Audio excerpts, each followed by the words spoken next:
हमको तो अपने संस्कारों ने रोक रखा है, वरना उससे भी बड़ी बड़ी बातें हमें आती है।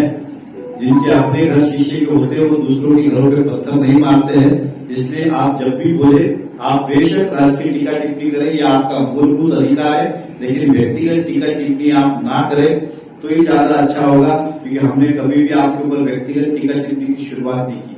आपने कहा होगा तो रिप्लाई में अवश्य कहा होगा, लेकिन इस तरह का हम आगे सहन करने वाले नहीं है। ईट का जवाब पत्थर से देने के लिए अब तैयार है। आप देख रहे हैं महानगर समाचार और मैं हूं अशोक निगम। परसों लता मंगेशकर नाट्यगृह का उद्घाटन हुआ। अब उसके बाद पहले भी और उसके बाद नेताओं लोगों का अभिनय चालू हो गया है। जो परसों 2000 करोड़ के विकास योजनाओं का उद्घाटन और शिलान्यास हुआ, उसके बारे में पूर्व विधायक नरेंद्र मेहता ने कहा कि जिस तरीके से लोगों को फायदा पहुंचाने के लिए ये योजनाएं आनन फानन में पास की गई, उससे ये शहर का आने वाले समय में विकास नहीं विनाश होगा। और उन्होंने कहा कि जो मेरे बारे में व्यक्तिगत आरोप लोगों ने लगाए हैं, मैं उन सब का समय आने पर वो एक एक का जवाब दूंगा। आइए देखते हैं नरेंद्र मेहता ने अपने पत्रकार वार्ता में क्या अंदर की बात बताई, जो कहा कि आने वाले समय में शहर का विकास नहीं विनाश होगा। इसलिए पत्रकार परिषद का आयोजन किया है कि जब नाट्यगृह का उद्घाटन था तभी उसके अंदर हमारे सम्माननीय विधायक प्रताप सरनाईक जी ने जिस तरह भाषा शैली का उपयोग किया वो निंदनीय है और उसका हम निषेध भी करते हैं और इस विषय पे हमें जो उचित लगता है वो निर्णय भी लेंगे।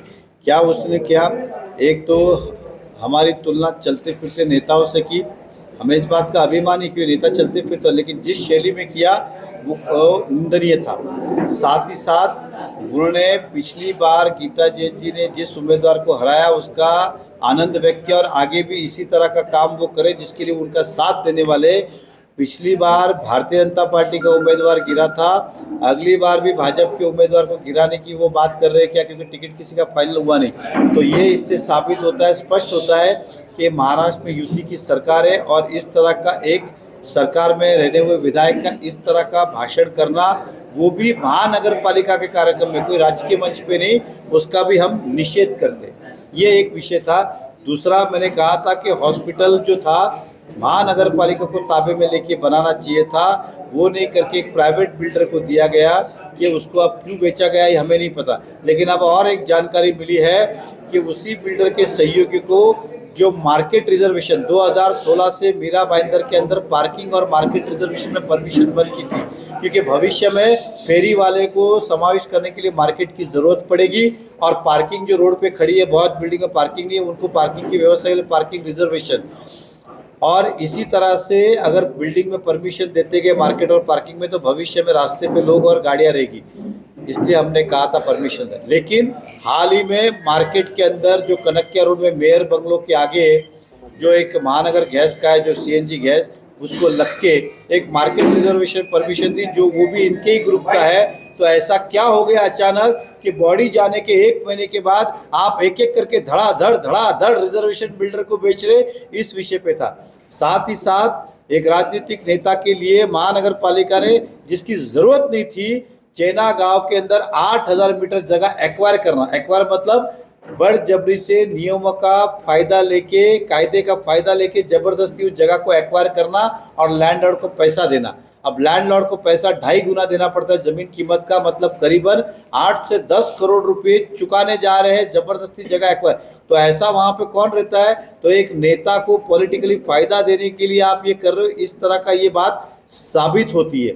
तो कमिश्नर साहब को यही सवाल है कि ये ऐसी क्या जरूरत पड़ी कि आप रिजर्वेशन भी बेच रहे हो, रास्ते भी एक्वायर कर रहे हो, जबकि इस मीरा भाईंदर के इतिहास में अभी तक हमने 1 रुपये की जमीन को आज तक एक्विजिशन नहीं किया, जबकि बड़े बड़े रोड बने, पार्क बने, गार्डन बने, ऑडिटोरियम बने, हॉल बने, हमें कभी जरूरत नहीं पड़ी। लेकिन ऐसा क्या हुआ कि आप इस जमीन को जबरदस्ती कायदे का पालन का उपयोग करते हुए एक्वायर कर रहे हैं और जिसके अंदर महापालिका को 10 करोड़ से ज़्यादा भुगतान करना आएगा। तो आज इस विषय के ऊपर हमने एक प्रेस कॉन्फ्रेंस रखी थी कि शहर जो है ये बेचने निकले हैं, इसको जनता तक पहुंचाना ज़रूरी है और इसे रोकना ज़रूरी है। अगर आज हमने इनको नहीं रोकने की शुरुआत की तो आगे और भी ऐसे बुरे काम हो सकते, इसलिए इस प्रेस कॉन्फ्रेंस का आयोजन किया। अपने अस्पताल बेचने के लिए निकले आप आरोप लगा रहे हैं, लेकिन सरकार तो आप लोगों काम नगर पर इस पे एक भी काम ऐसा नहीं जिसमें सरकार की मंजूरी या सरकार का परमिशन लगता है। ये सारे काम जो हमारे आयुक्त महोदय उनके अधिकार में है, तो सारे काम महानगर पालिका के माध्यम से हुआ। आज बॉडी नहीं है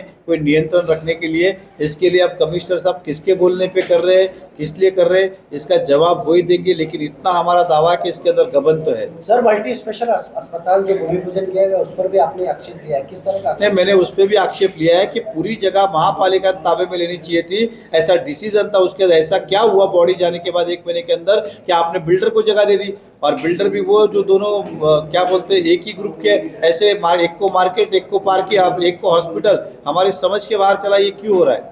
आयुक्त ऐसा गैर जिम्मेदाराना काम कर रहे हैं तो उनके खिलाफ आप क्या कार्रवाई करेंगे? तो यही तो अभी आपके सामने आके जनता तक पहुंचने का ये भी कर रहा हूँ। लेटर भी लिखेंगे, जो विषय पे कोर्ट में जाना चाहिए कोर्ट में जाएंगे, कंप्लेंट करनी है कंप्लेंट करेंगे, जितना हमसे हो सकता है उतना हम करने का प्रयास करेंगे। लेकिन ये बात जनता तक पहुंचाने की जरूरत है। परसों जो उद्घाटन हुआ है 2000 करोड़ की परियोजनाओं को, जो 6 परियोजनाएं हैं, और उसके बाद आज जो नरेंद्र मेहता ने आरोप लगाया, अब ये देखना है कि आने वाले समय में नरेंद्र मेहता की बातों में कितना दम है, या विकास कार्य का जो शिलान्यास उद्घाटन हुआ है क्या वह सच में अमली जामा पहनाएगा, यह तो आने वाला वक्त ही बताएगा। कैमरा पर्सन अभिराज नायर के साथ अशोक निगम, महानगर समाचार।